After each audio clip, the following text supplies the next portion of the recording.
Bismillahir Rahmanir Rahim. I am Dr. Mohibullah Wazir, and the topic is the deep extensor muscles of the forearm. Okay, now these are superficial muscles, and when superficial muscles are in place, you can see only the abductor pollicis longus and extensor pollicis brevis and the tendon of extensor pollicis longus. These lies between this extensor digitorum and then this extensor carpi radialis brevis. Now we remove the superficial group, and now you would be able to see, look, first this small muscle, this one which is supinator, and then you can see this muscle which is abductor pollicis longus, and then extensor pollicis brevis, and then the tendon of extensor pollicis longus, and lastly you would be able to see the extensor indices which lies deep to the tendon of extensor digitorum to the index finger. And also on the posterior surface you would be able to see this posterior interosseous nerve and the posterior interosseous artery. Okay, now let us discuss these muscles separately one by one. Look, this one is the abductor pollicis longus, and look, the most lateral tendon over here at the wrist. At the wrist, the most lateral tendon is this abductor pollicis longus and this extensor pollicis brevis. Close, make it clear. These two tendons lies most laterally over here. And now you look, this is abductor pollicis longus muscle. It originates from the posterior surface of ulna and posterior surface of radius, and then it passes distally, and over here lies lateral to the wrist joint along with the extensor pollicis brevis, and you follow the tendon. Look, it is attached over here to the base of the first metacarpal bone. A slip is also being attached over here to the nearby trapezium bone. In this way, it is attached to the base of the first metacarpal and the trapezium bone.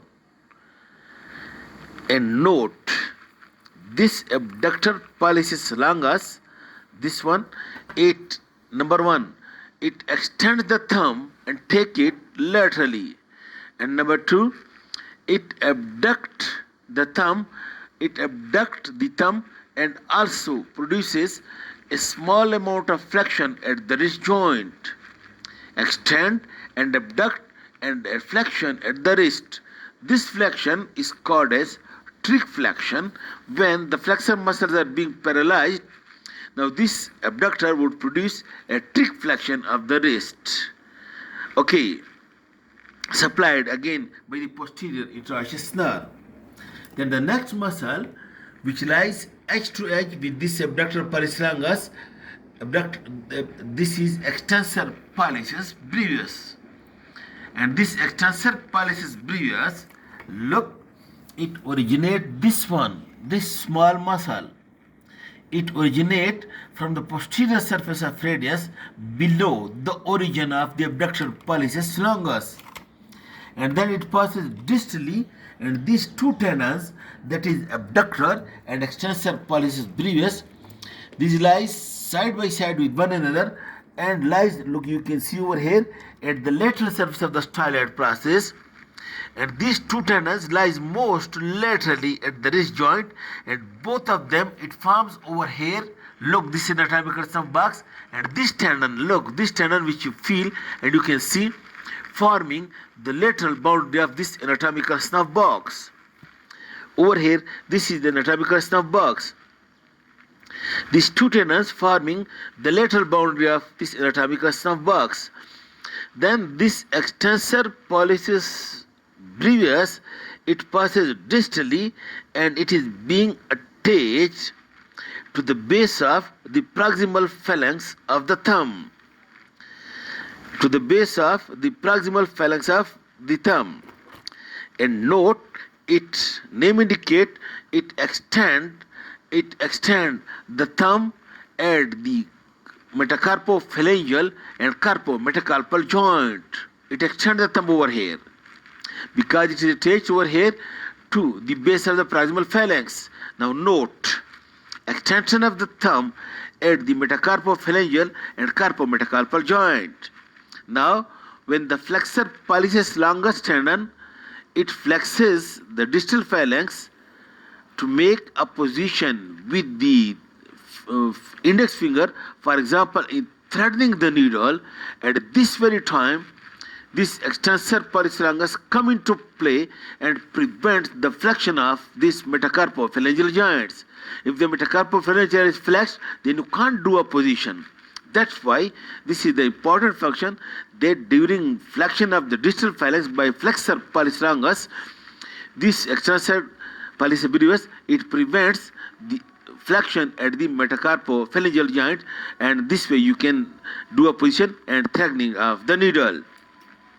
Okay, this is also applied by posterior interosseous nerve. Then look over here, please, again. Over here, then you can see two muscles. Look, one, this is abductor, this is extensor pollicis longus, and this one, this is extensor indices. And you can see both these muscles originate from the posterior surface of ulna below the attachment of abductor pollicis longus. In this way, note, out of these four tendons, the abductor pollicis originate from both the bones, that is ulna and radius, and extensor pollicis brevis only from the radius, while the extensor pollicis longus and extensor indices originate from the posterior surface of ulna only. Now you follow this extensor and from the interosseous membrane all these muscles. This extensor pollicis longus, it passes distally and lies at the posterior surface of the radius bone. And look, this tendon lies over here in this groove. This is dorsal tubercle of Lister, and this tendon lies in this groove, and now it turns laterally, change the direction, and passes toward the thumb. And at this position, this tendon is being supplied by branches from the anterior interosseous artery. And note the point that if there is Colles fracture, that is fracture at the lower end of radius, these small arteries which supply the tendon of this extensor pollicis longus, these may rupture, and in this way the tendon of this extensor pollicis longus may get necrosed, and after necrosis it may rupture. What will happen if it gets ruptured due to necrosis? Look, this extensor pollicis longus you follow. Look, it is being, after passing through this groove and the posterior surface of the radius along the radial tubercle, and you follow, it is being attached over here, you can see, to the base of the distal phalanx of the thumb. In this way, it causes extension of the distal phalanx. Note, on the dorsal surface over here is attached extensor pollicis longus, while on the ventral surface over here is attached the flexor pollicis longus. The flexor pollicis longus flex the distal phalanx, while the extensor pollicis longus extend the distal phalanx. If this extensor pollicis longus is being necrosed due to Colles fracture, then what will happen, that the flexor pollicis longus will keep the distal phalanx always in flexed position. This is called as hammer thumb. Hammer thumb. It remains in flexed position because it is not opposed by the extensor pollicis longus. Okay, and then lastly you can see over here this small muscle, the extensor indices, which originates from the posterior surface of ulna below that of extensor pollicis longus, and then it passes distally. Over here it is being covered. Over here it is being covered by the tendons of extensor digitorum, and with the index finger, over here it shares a common synovial sheath, and then this tendon passes distally and joins the extensor digitorum tendon for the index finger and gets attached to the base of the proximal phalanx. And this extensor indices it extends the index finger.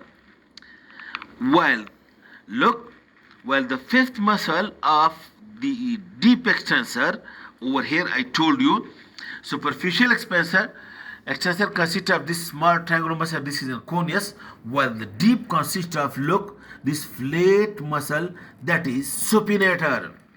And note the point, supinator is having two heads, the superficial and deep head. Look, the superficial head originate from lateral epicondyle, and then over here the radial collateral ligament of the elbow, and then over here is the ulnar ligament.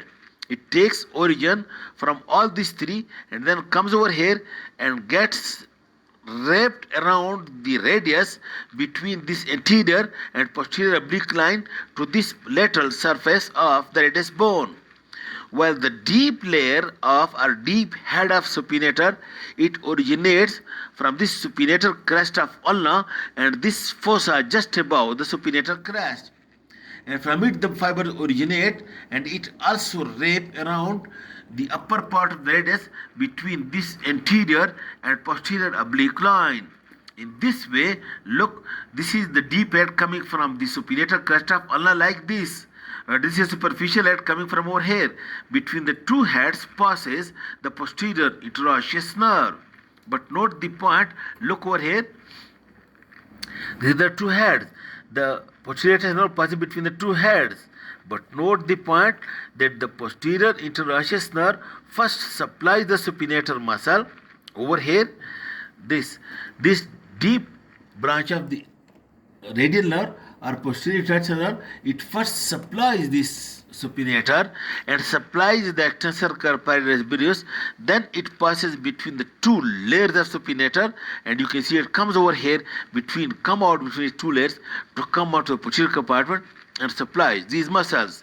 Now this supinator, as its name indicates, it is supinator of the forearm and the hand like this. But you know that the biceps is a very powerful supinator. Biceps is a very powerful supinator. But note the point that the bicep causes supination as well as flexion. And after being done by the biceps, the supinator muscle keeps the hand in supinator position. But when the arm is fully extended, now the biceps at this very time it doesn't come into play. Then in fully extended position, it is only the supinator muscle that causes supination. But this supination over here is very weak as compared to that of the biceps muscle. Okay, this is all about the extensor muscle. But you note over here, please, over here, look, the tendons, abductor pollicis over here, look, brachioradialis, and then extensor carpi longus and brevis, and abductor pollicis longus, extensor pollicis brevis, extensor pollicis longus, extensor digitorum lying deep to its extensor indices, then extensor digiti minimi, and extensor carpi ulnaris. Keeping these relation in your mind, we will discuss the extensor retinaculum, and note the point over here. Posterior to the ulnar styloid process, over here lies the tendon of extensor carpi ulnaris. Okay, this is all about the deep group of extensor muscles. I hope you will understand. Thank you very much.